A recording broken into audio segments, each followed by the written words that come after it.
Hello and welcome to a chapter on network risk management. So, in this chapter, we are primarily going to be talking about security and how to secure your network. We're going to talk about the different vulnerabilities and how to plug them, how to harden your software, and I'm sorry, how to harden your network devices, keep them up to date. We'll talk about a security policy and what needs to be in it, and it has to be implemented, of course, and discussed with all the employees. And we'll talk about all the different types of malware and how to prevent getting any viruses, Trojan horses, rootkits, and we'll talk about the different types of denial of service attacks and how to avoid them. All right, so the different types of organizations have different levels of network security risk. So posture assessment is a thorough examination of each aspect of the network to determine how it might be compromised. So the first thing that you are going to do is to take a look at um, how the whole network, the devices, everything that's been connected on the network, how is it secured?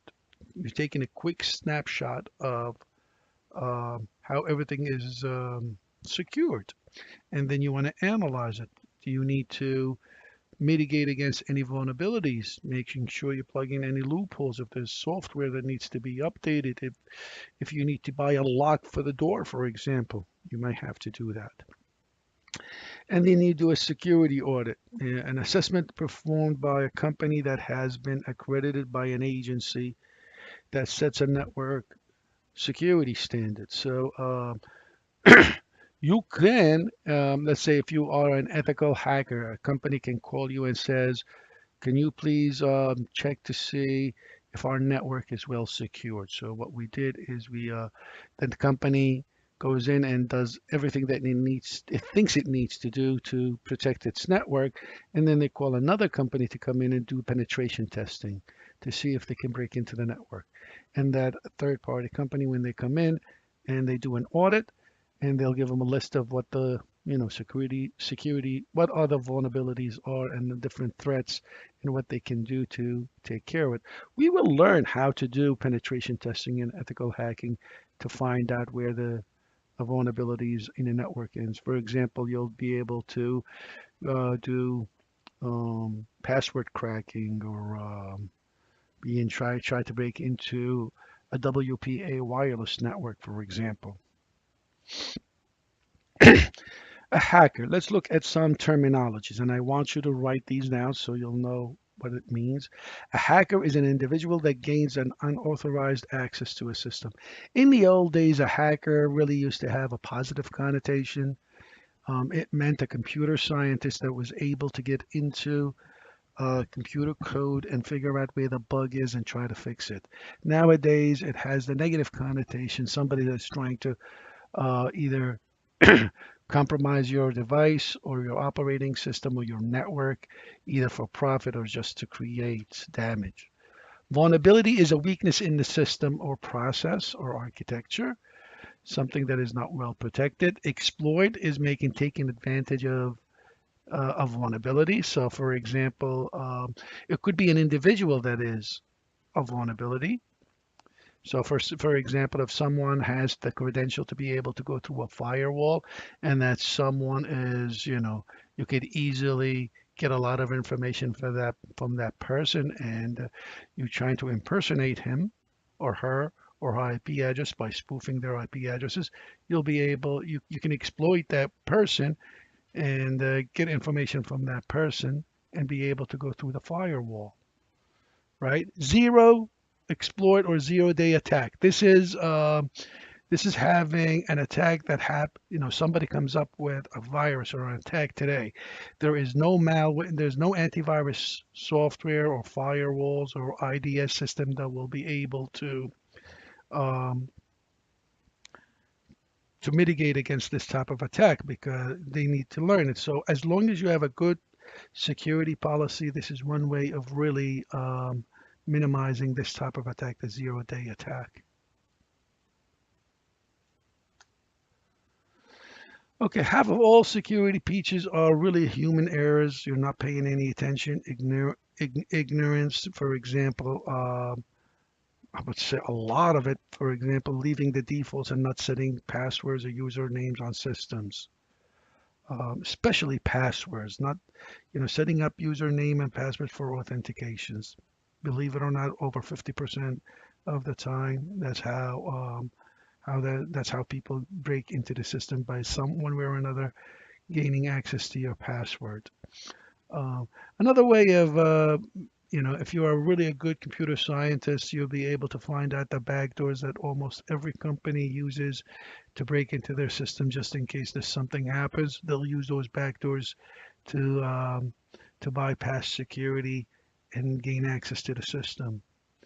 Another way of doing it is social engineering. Social engineering is being able to gather information from users and using that information to gain access. So either using, excuse me, phishing. Phishing, please write that down. The word phishing is using the internet um, to get to send you information and asking you, for example, to click on the following link so that you can to verify your account. So, for example, they may ask you, "Oh, your account has been hacked. Somebody's changing your account, or for whatever reason, please click here to verify and make sure everything's okay." And if you do click on that account, on that link, you'll be sent to a different website, of course, and God's no, and then they'll be able to enter your account name and password, and of course, you'll be entering all that information on their server, and they'll gain access to everything that you need, that you were, from that. They'll gain access to your account, and God knows goes from there. So you have to be very, very careful. Never ever click on a link or through an email if someone is asking you to verify an account. Never give out your social security numbers to anyone. Always be suspicious. If you got an email asking you to do something, you go specifically on that website. Don't click on their link, and you don't even have to respond to them through anything. Because sometimes what they do is they spam. They send a broadcast to everyone, and whoever responds, that's how they get you. The risk in associated with transmission and hardware, you have the physical and the data link layer risk, on the on the hardware itself. So the biggest risk is the transmission reception. They're jamming the signal. They can figure out what the data is. By encrypting the data, you can actually prevent the transmission interception. As long as your data encrypted, that's the most important part. Nobody will be able to figure out what your data is. RF emanations are created by leaking signals from the equipment. So if the just any equipment that leaks electromagnetic interference, electromagnetic waves, will be able to capture your data. Eavesdropping is being able to really look at the data that's being being traversing the network using protocol analyzers. The word sniffing is being able to, again, use, for example, protocol analyzer, or sometimes we call it a sniffer, to really capture the data that's being traversing the network. Port scanners are the ones that, remember when we discussed about ports? Ports identify which applications are running. So if you have a port scanner like Nmap, which is you can get it as a free download, you'll be able to scan the network and find out which ports are open. And after you find out which ports are open, you'll be able to send data through them. Viruses, malware, you name it. If routers are in these on the edge of the network, they are going to be susceptible to attacks. They are the first one that is going to get the attack from the outside. So they have it's probably a good idea to put a firewall either in front of them, or some sort of an IDS or an IPS system, an intrusion prevention system. So you have to really protect your router, especially if your router does a lot of work on the internal network, such as setting it up as a DHCP server. All right, just give me 1 second.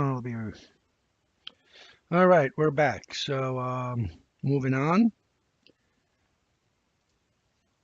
Uh, access servers, the one that not secured and monitors, that could be an issue. So make sure that all servers are well protected, maybe with either with a firewall. Make sure they are updated with the latest patches. That if it needs to be deployed, it has to be with a, there has to be a firewall running in front of them just to make sure, um, only legitimate packets are permitted to go through. Same thing with computers hosting sensitive data. Again, they have to be protected with firewalls, IPSs, IDSs, all the anti-malware software installed on these systems. They had to be hardened. All the patches have to be deployed. Insecure password. This is really the biggest issue. Make sure that all passwords go with the rule. You have to have them at least 15 characters. I'd like them to be 15 characters. Use capital letters, lowercase letters, and some numbers. And don't use use a phrase, a sentence. Write down a sentence. It's much more difficult to really um, remember, to guess using brute force. Um, so make sure that all your password is strong, and do not, this is one thing I want you to remember, never ever use the same password for different websites or different accounts. Okay, so we'll talk about that more in the security course down the road. ARP table, the address resolution protocol tables, those are the ones that hold all the IP addresses and the MAC addresses of the devices that you need to communicate with. If somebody goes in there and change the MAC addresses, you'll be sending data to them instead of to the legitimate device. So ARP tables have to be protected. Typically, they go up there dynamic. Most of them they stay up there for a certain amount of time, like 7 minutes, and then they get erased to prevent against poisoning the ARP. When we're talking about the transport session and that presentation layer, the risks are TCP security flaws, banner grabbing attacks, the session hijacking attacks. So in the session layer, for example, open up a session, somebody can tap into the session and watch all the data. Invalid trust relationship, DHCP snooping. I can pretend to be a DHCP server and assign IP addresses to hosts, for example. But we can prevent all of that. We'll practice in one of our Cisco security course. We'll be able to prevent and mitigate against all of these different types of attacks in a LAN and in a WAN environment. We'll be able to set up VPNs, firewalls, you name it. All right, the network protocols and software risk, the network operating, backdoor security flaws. Every company that does an operating system or hardware devices will have one way or another, a backdoor, a way to access the operating system in case they were compromised. And somehow, if the attacker finds out what the backdoor is, they'll use it to get into the system and steal data. Buffer overflow. This is a virus that goes into the memory and overwrites the data that's in the memory, making the data corruptible. The network operating system allows server operators to exit the command prompt. So if you could do that, then you'll be able to break into the network and reconfigure the whole server. Administrators default security options, that should always be disabled. Any utilities that you do not want, any defaults, get rid of them. So make sure, especially on the server, because if somebody gets in there with the default settings, and will be able to get into your server, escalate their privileges, and you'll have problems. They may take you out and you will not have any access. And the problem is, if the only way to get back in there, and if that attacker has more privileges than you, the only way to get rid of it is to bring everything down, and that's a big issue. That's a big problem. and intercepting transactions between applications. Again, encryption takes care of all of that, especially when data is in transfer. Make sure that you somewhere or another, if it's far away, that your data has to be transmitted. Make sure you use a VPN if it has to go over the internet so that the data gets encrypted. And even inside a LAN, you can set up VPNs between hosts, not necessarily only over the internet. Web browsers permit scripts to access systems like if you open up a browser, you can have the ActiveX, for example, needs to be running. So they may download some cookies on your hard drive, so next time the website can open up a little bit faster. These little scripts can be, can be manipulated to either steal data or create problems for you. So if someone asks you a questions or if you want to go to a website and they ask you to download a specific application, make sure you know what you're clicking on and what you are downloading and executing. If it's not from a reputable website, don't go there. Don't even bother. Don't download anything. If your firewall is not, if it's, make sure your firewall on your workstation and on the network end is enabled and being able to filter out the packets. Don't disable anything, and without you knowing. Remember, if you are going to telnet, it's going to be in clear. All the data is going to be traversing the network is going to be in clear text. So is downloading and uploading files. So you might want to consider using, instead of telnet, using secured SSH, secured shell, that means all the data will be, including the passwords, are all encrypted, and use SFTP, the secured FTP, when you encrypt the data. It might take a little bit longer, but it's a lot more secured that way. Improperly configured firewall. So somebody can compromise it. Make sure you configure the firewall so that only legitimate users will have access to your network. And and the direction, by the way, so when you set up a firewall, what are you looking for? You're looking for data coming in or leaving. So you may set up a firewall and tell the firewall to look at the data leaving the network, and that's a problem, right? So, and there's always an implicit deny at the end. So when you're setting up a firewall, make sure you permit somebody, because otherwise, if you create a list, entries in the firewall, and they are all deny, deny, deny, everybody will be denied. Because if there's no matches, the firewall will automatically deny anybody if he's not on the list. All right. What else do you need to know? Denial of service attacks. This is, most of these are taken care of, by the way.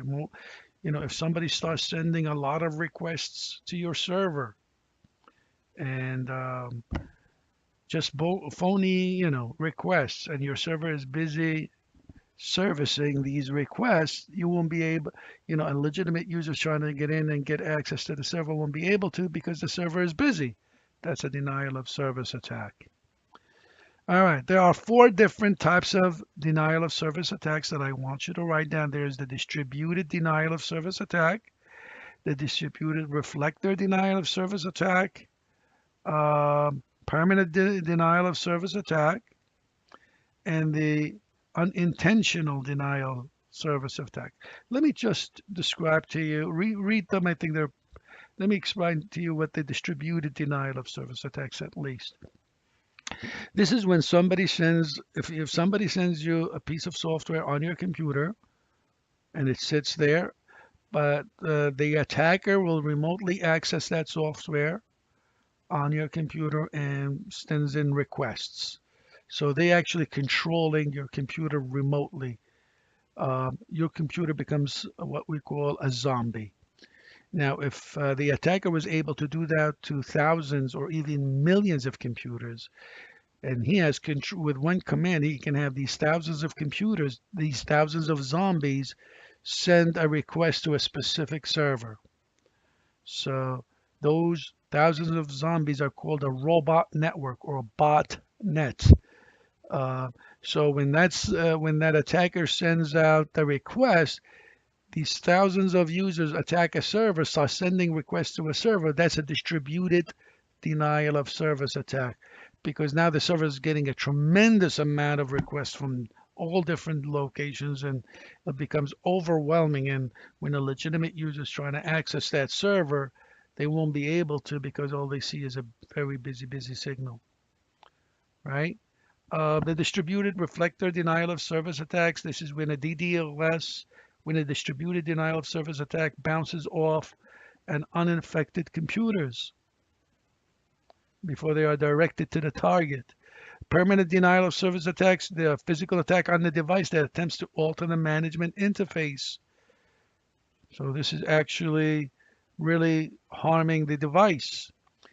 An unintentional attack is called a friendly attack because it's not really done with malicious intent. There's a lot of exploit kits on the internet, and they may, and if they see any ports that are open, an attack may happen. So you have to have a firewall set, an antivirus program installed on your systems. To minimize break-ins, you have to communicate with the management users for a thoroughly planned security policy. So this is one thing I want you to write down. A security policy must be, you must have a written security policy in place, and it has to be, users have to have access to it. They have to be trained, and you have to have, in the security policy, you have to make sure that you have what's the um, what you can do and what you cannot do, and what could be the, what are the consequences in case you don't adhere to the standards of the security policy. So write down what a security policy is. You should have the goals, the risk authority levels, designated security coordinator, and the team members. Um, how to address security breaches has to be in there. By the way, it has to be written down, and so and everybody you need to have some sort of a training to your employees to make sure that they know what the security policy, what the details are in there and what they can. For example, they cannot download and install files on their system, or they only have a certain amount of access when they are in a network, or they have to do certain things before they do remote access, whatever it is. And their system is going to be audited every 6 months or so. That could be all in the security policy. Here are some typical goals. Make sure authorized users have appropriate resource access. Prevent unauthorized user access. All of these really just common sense. You can look at them. The strategy is to really, before you write the security policy, you really have to communicate all of that with the top management. They'll tell you what they need and what users can and cannot do. You do not go directly to the users and tell them what they want and what they don't want, especially in the security policy. The security policy comes from the upper management, and that's how you, of course, by the way, not only telling users what they can and cannot do, you set up firewalls, you put security guards in front of the building, you do all of that, and you tell your user that they have to follow certain rules to have when they need access to either the building, or they need access to their systems and accessing their resources, and what they can and cannot do to any portable devices that they are given, such as laptops or anything like that. Can they use it for their personal use or not, right? Um, so outline the policy content and what's important. What's the acceptable use policy? What can you do and what's on your system, and what you cannot do. Okay. Um, and definitely when it comes to passwords. So for example, use the policy sections, when you're setting up password, but you can control that within your operating system. Force the users, for example, to type in 10 characters, and they have to use different types of characters, capital letters, lowercase letters, maybe some symbols. Force them to change it every 6 months or so. Um, Things like that. You can control the passwords, and you can use password crackers to actually find out where the weak passwords are. Okay, another important thing, you need to define what's confidential and what's not. What can you disseminate to other people outside your organizations? Maybe the company has data or information, or maybe you work in a place where, you're working on something that is very, very important, and they want to make sure the competitors don't get any of that information. So you need to understand what is confidential and who you pass your data to, because that could be a security issue. By the way, all that training you could do that in a webinar if you want to. You can bring your employees, discuss the security policy of them. There should also be a section on social engineering. Make sure that they are aware that there are bad people out there. If they're not sure of anything, make sure to ask the upper management. All right. So also breaches may occur if the design of the LAN is poor or the WAN connection is not well protected. You're not using VPNs, for example. Um, the best way to design a LAN or a MAN is to use a hierarchical method where you have the core and the distribution layer, and then the users will be always down on the bottom of the access layer. If and when we take the Cisco classes, we'll be able to design LANs that have the redundant links, redundant hardware, just to make sure in case if there's any faults, any problems with any of the devices, another device will be able to pick up without any issues. And of course, secured network as well. So we'll be able to design a well secured, scalable, and manageable LAN and WAN. So, but you may go into a LAN or WAN that has been designed previously and it has some weaknesses. You'll be able to find that out and suggest some different implementations where you can to better secure the network. All right. Restrict user authorization. Make sure that only authorized users will have access to specific resources, right? So make sure, and you could do that within Windows Server. Set up group policies and make sure all users are authenticated either on the server, have username and passwords. Don't use guest names or guest users. That's unacceptable. So again, when we set up an Active Directory in Windows 2012, you'll be able to create organizational units and create group policy security levels. You could do it to a specific user or a group as itself. Login restrictions. So if you go in and on a TACX servers or a Radius server, you'll be able to not only put in that database, the username and password, but you can also specify the time of day that they can access, how long they can be on the system before they have to re-authenticate. You can set up some sort of a firewall. They have to authenticate from a specific IP address or a specific device. And what do you do? After if somebody's trying to guess their username, what do you do? Well, you break them out. You knock them out so that they won't keep guessing. Make sure you have a secured password and they are hashed and saved on your system. Network access control. A network access control, the next solution to employees with a system called a set of rules called network policies. This will determine the level and type of access granted to a device when it joins the network. So this is important. Please write this down. the NAC is going to be able to, when you log in, they check your system out, and if it's all good, if you have all, if you have, let's say, an antivirus program, they check to see if there's any viruses on your system, they'll allow you in. So that's very important. They'll allow you to authenticate. For example, if you bring in a new laptop, typically the NAC could be set wirelessly. And before you log in, they check your system to see if your wireless device is okay. Then you'll be able to, type in your username and password.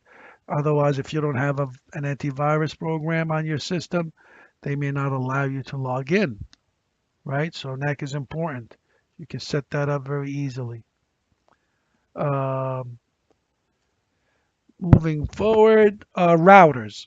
Routers are, their main job is to route data, moving data from one place to another, finding the best destination, um, um, best path from one LAN to another, from one VLAN to another. But they also can act as a firewall. You can set up an access list that will either permit or deny packets from going in. So it could be the vanguard to the network. So the first thing that the packets will go through is your router, and that's going to act as your firewall. So a packet comes in, they'll be evaluated, either they'll be permitted or denied. So we'll be able to set access lists or create a firewall on the router in a different course on the Cisco classes. If we take the routing and switching class with Cisco, you'll be able to set up firewalls and you'll be able to test them out. Like I said to you earlier, when you are setting up a firewall, there is an implicit deny at the end. So make sure you have at least one permit statement. Otherwise, everyone will be denied. All right, and here's a typical access list. For example, you say an access list. Here's the name of the access list. You want to permit this host to go to this host. So you'll be able to do that, for example. All right, an IDS system. So I want you to write this down.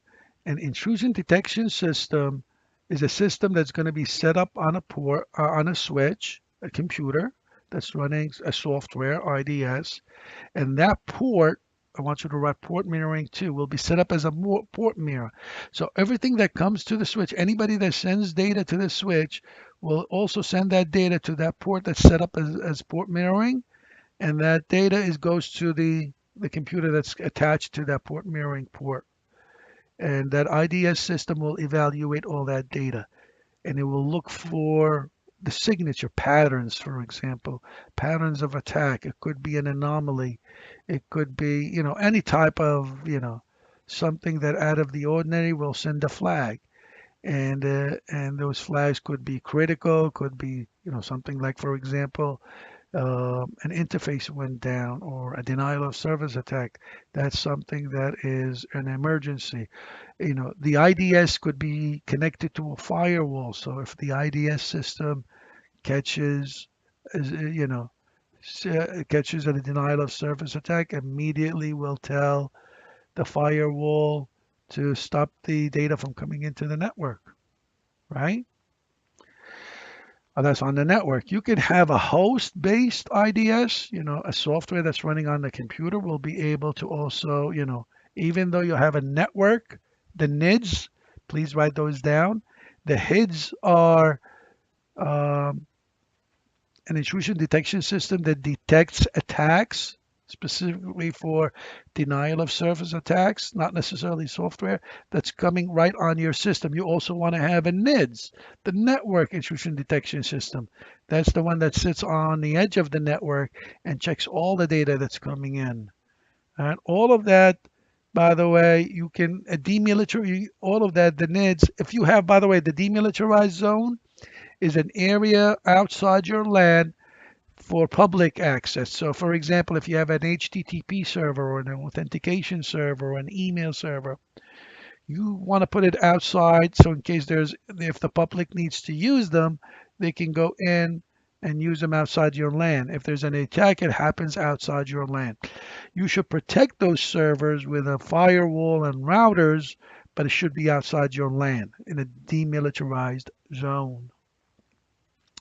The drawback, by the way, of an IDS system, the problem is because once it detects an attack, the attack is already in the system, inside the network. So it's preferable that you use an IPS. So right now, an IPS is an intrusion prevention system.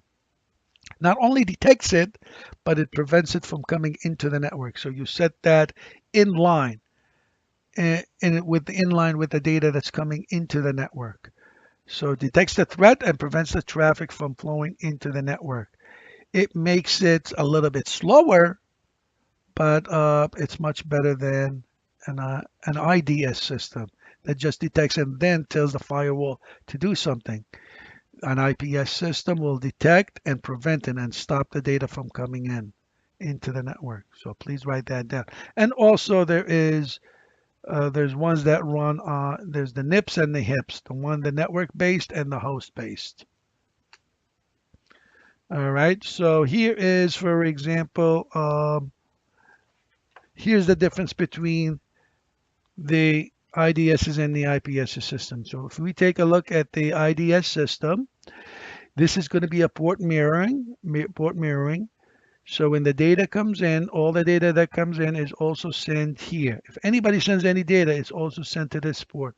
The IDS will evaluate the data as the data comes in, and it looks for any anomalies or any problems. If there is any problem, then the IDS system will immediately send an alert to the firewall to tell them that there's a problem and stop the traffic from coming in. But the problem, once he detects an attack, the attack is already in the system. That's really the drawback.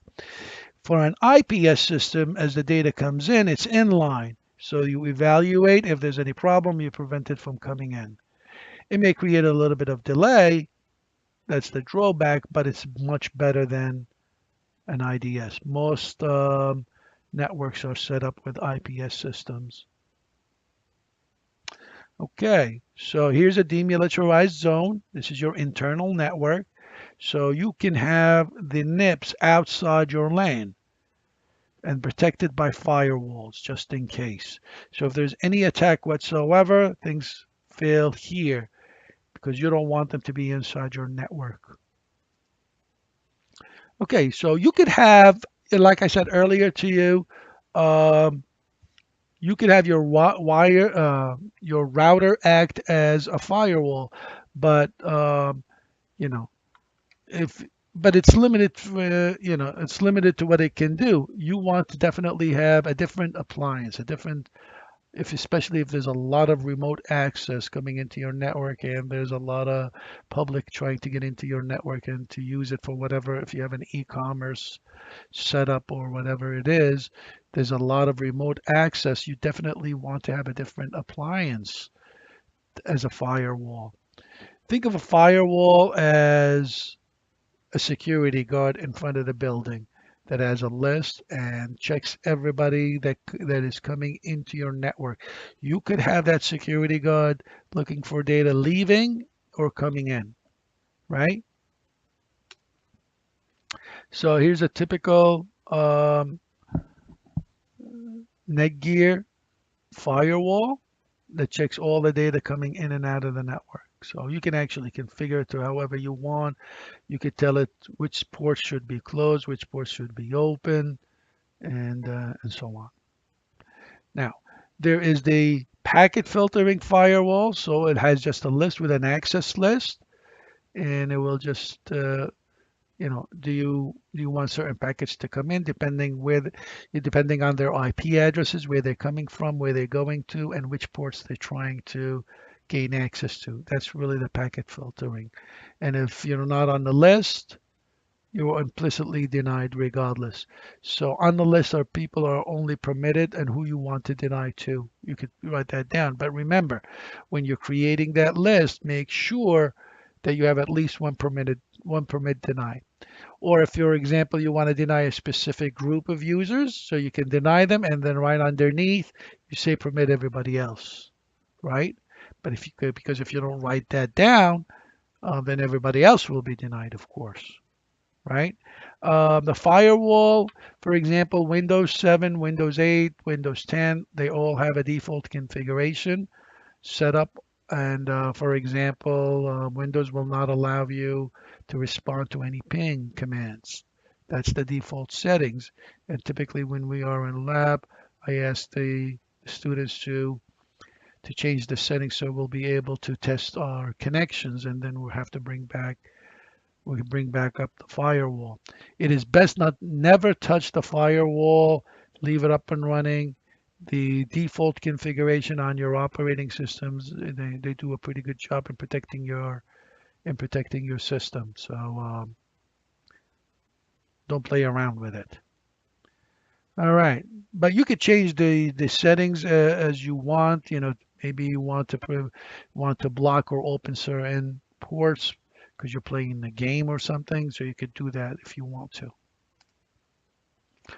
All right, so common packet filtering firewall criteria: the source and IP destinations, the source and port numbers. You can use the flags that's been set with the TCP headers. This is for stateful. In other words, if you use the flags, that means you can actually set up so that only connections that were initiated from inside the network will be able to go out and get in. So that means you're preventing anybody coming from outside who initiated the connections. That's where most attacks come from. So you can actually do that, and you can specify UDP, ICMP. ICMP is where the pinging is, and so on. Port blocking is preventing a connections to and transmission completion through ports. So you'll be able to do that and opening up ports. This is common when you go to a specific application that needs to communicate with you outside. So they may have a specific port needs to be open. So you got to go to your router and allow that, right? Your router as acting as the firewall. Or maybe if you have a different appliance, you have to have that specific port open. Never ever leave that port open. You know, have it set dynamically only when you are connecting to that specific server for communications. Once the session is open, you should close that port so that if there is any port scanning software out there looking for open ports, your port should be closed. Optional firewall functions, you can have them set up as encryptions and user authentications, but typically that's done, you know, encryptions could be set up for a VPN that could be, that could have its own device. User authentication, another server like the Radius or TACX server could do that. You could use it for centralized management, easy rule establishment. But if you have a firewall, I would, prefer it to be dedicated just for really packet filtering. It is not an IPS system. It does not recognize any types of attacks, and it is not an antivirus program. So will allow either packets in or out depending on a set of rules. Okay, so that's, and you can have the firewall, log all the information that is needed, just in case you need to know. It's going to tell you who were able to log in successfully, go through the firewall without any issues, who is blocked and when. You can monitor the packets according to the existing traffic, scheme. The stateful firewall that I was discussing, stateful meaning you're only allowing, it checks the status, for example, it checks the status of the connection. So it only allows connections that originated from the outside. So if you go in, it's going to check and make sure, when it sends you, for example, if you were coming in and you say you want to use port 80, which means you want to access the HTTP server.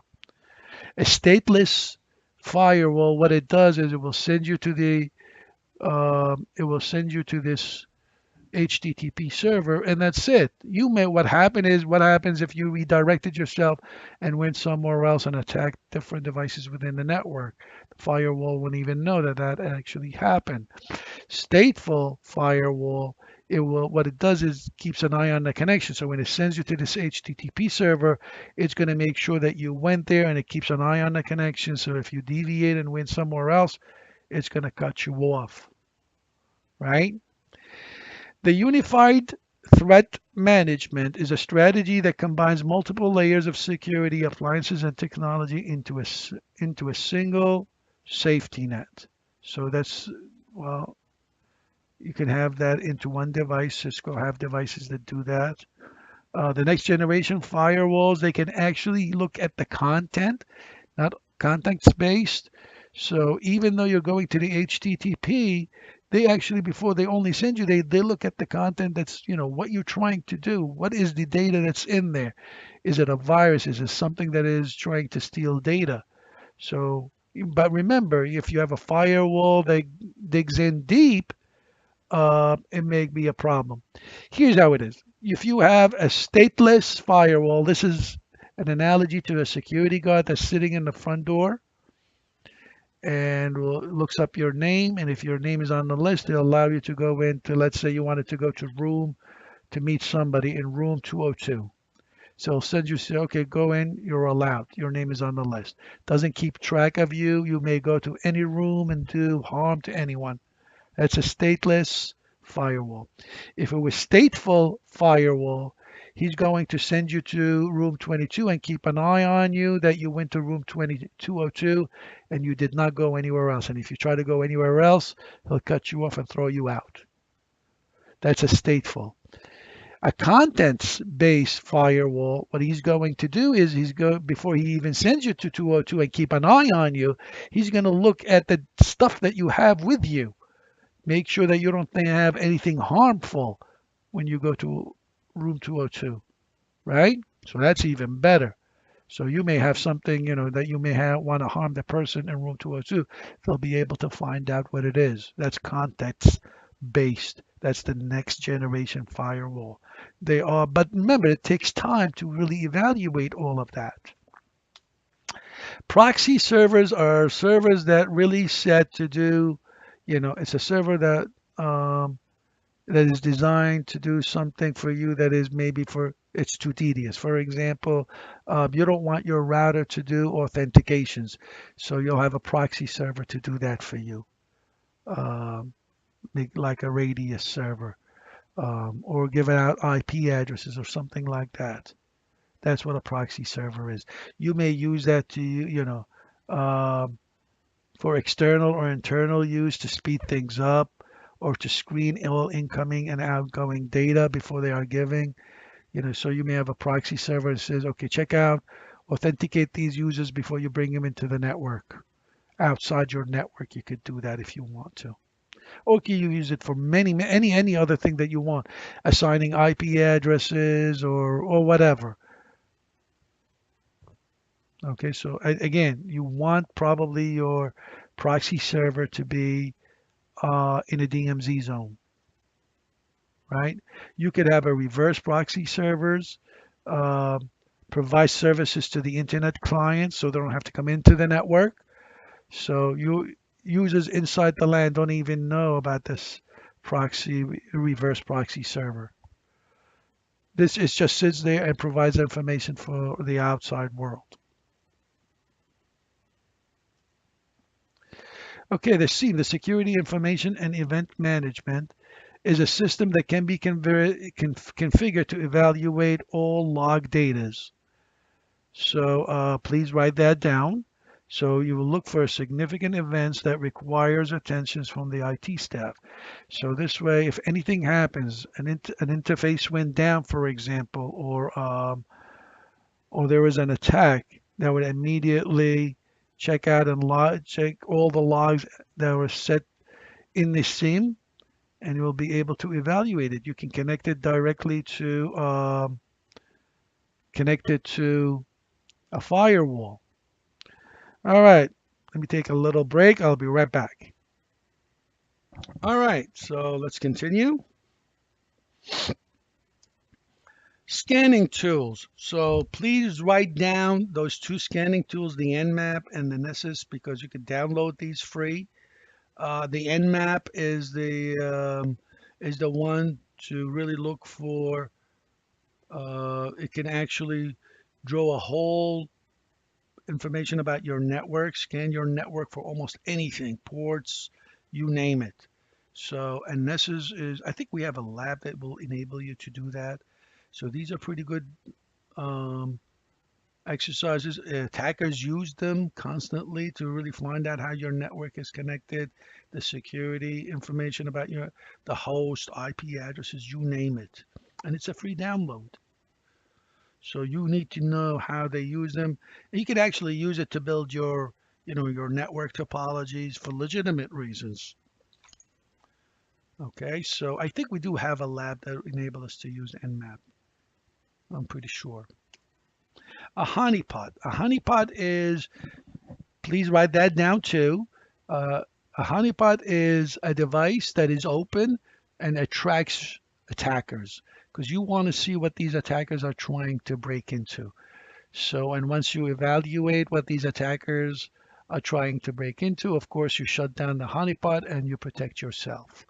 So remember, you are only trying to find out what the attackers are what they are looking for. Don't leave the honeypot just running so you can redirect attacks to it because somebody, these attacks may, change directions and try to break into your network and creating a tremendous amount of traffic. I'm assuming that your network is already protected. So you do not want the honeypot is only designed to find out what the attackers are trying to do, nothing else. So don't leave it up and running forever. All right. A honeynet, on the other hand, is really a whole bunch of honeypots. It's like a network. So what you do not put the honeypot or the honeynet inside your LAN. Again, you put them outside in a DMZ zone. All right. Malicious software. You could have viruses. A malicious software is a software that is installed on your system. It could be used to do damage to your system, steal information for profit, adwares, spywares, keyloggers, all of that are malicious software, unwanted software. So a virus, for example, is a program that is a legitimate program that attaches itself. I'm sorry, not a legitimate program. It's a program that attaches itself to a legitimate program when you download it. The first thing that a virus does is it replicates itself and it hides itself so you can't catch it. So it's very difficult to do. Make sure when you are downloading files, make sure you are downloading it from a website that is well known and not just from anyone. All right. And make sure that the first thing that you have is you have to have an antivirus program installed on your system before you install anything or download anything. I think Windows Defender does a pretty good job. You can add McAfee or any other software, and but at least you have to have at least one that is constantly active and scans your hard drive every once in a while to make sure everything's okay. Not only for viruses, for rootkits, for Trojan horses, for worms, for anything. Um, otherwise you're going to be compromised. But I'm telling you right now, if the only really solution for any of these malwares, the best way to do it is the best way to solve the problem if you were attacked with a virus or any type of malware is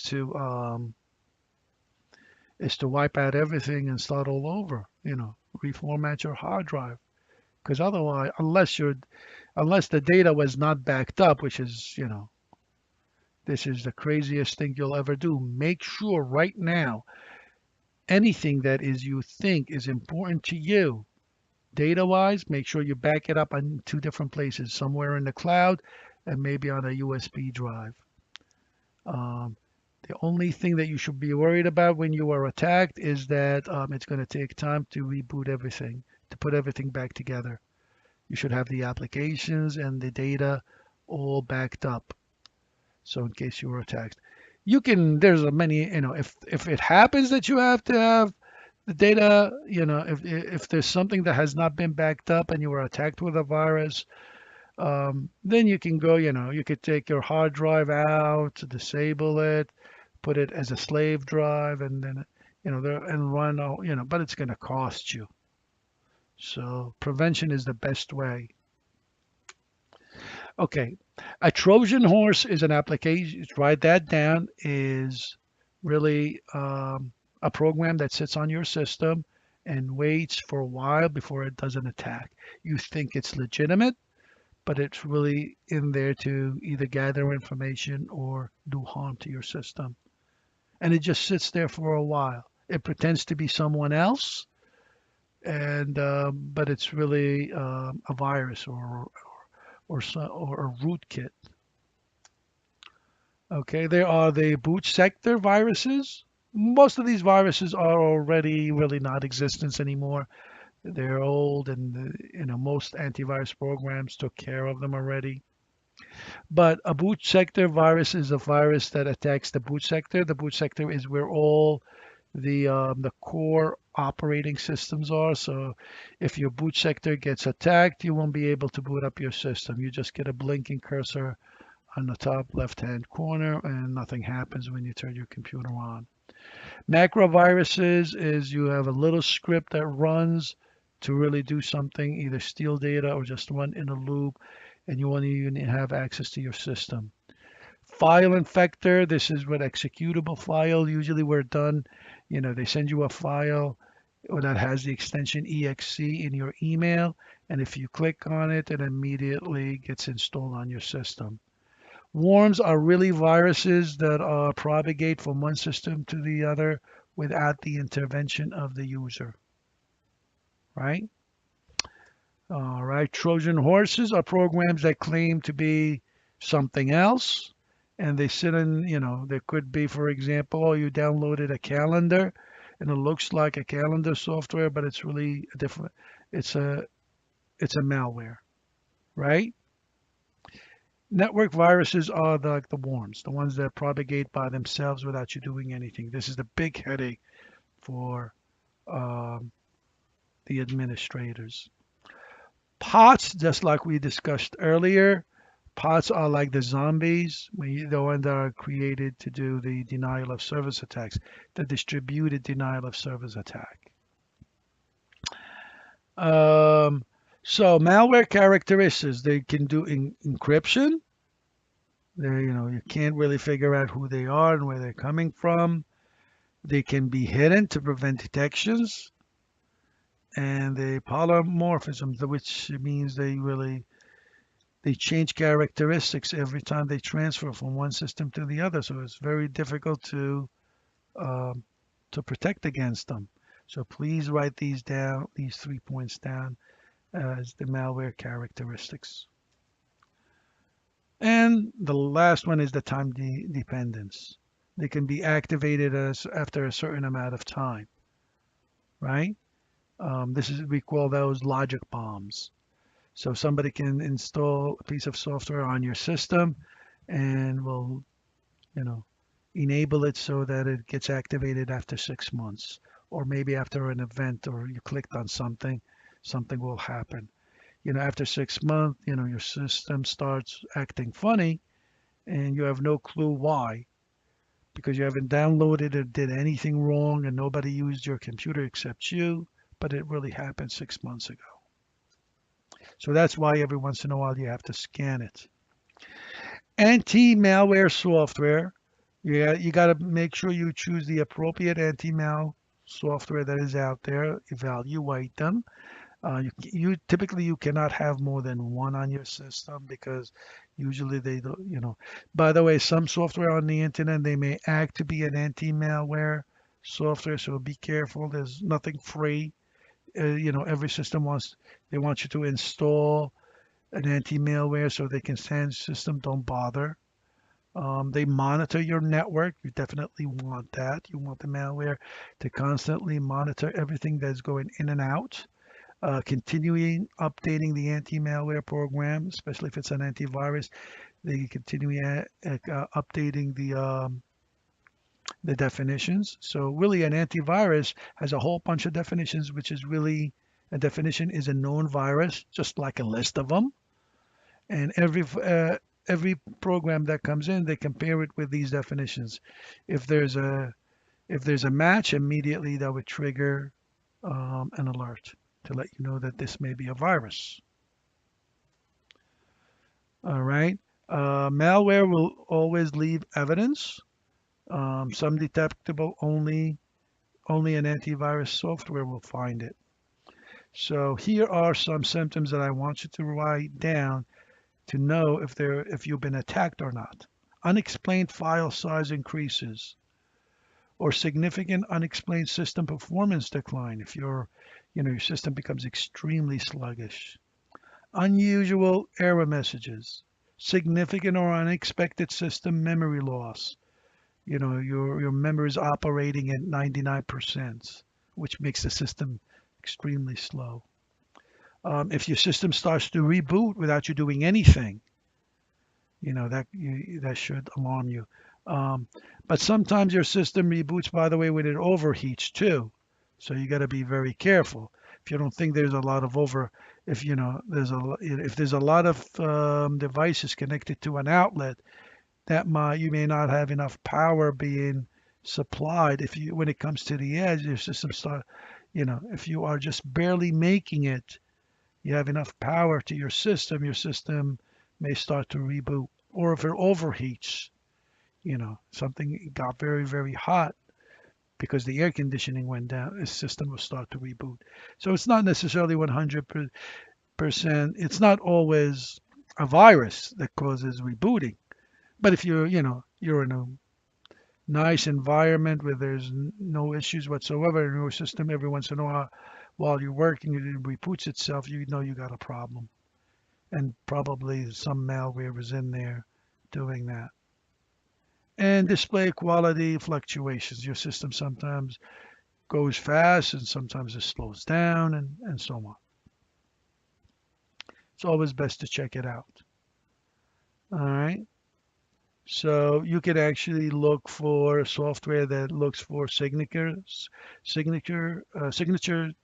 scanning, compares the file content with known manual signatures, patterns, in other words. Integrity checking, compares the current characteristics against the archived version. So any data that's being transmitted, that's being downloaded, they're going to check to make sure if the one that's saved, is it the same one? Has it changed or not?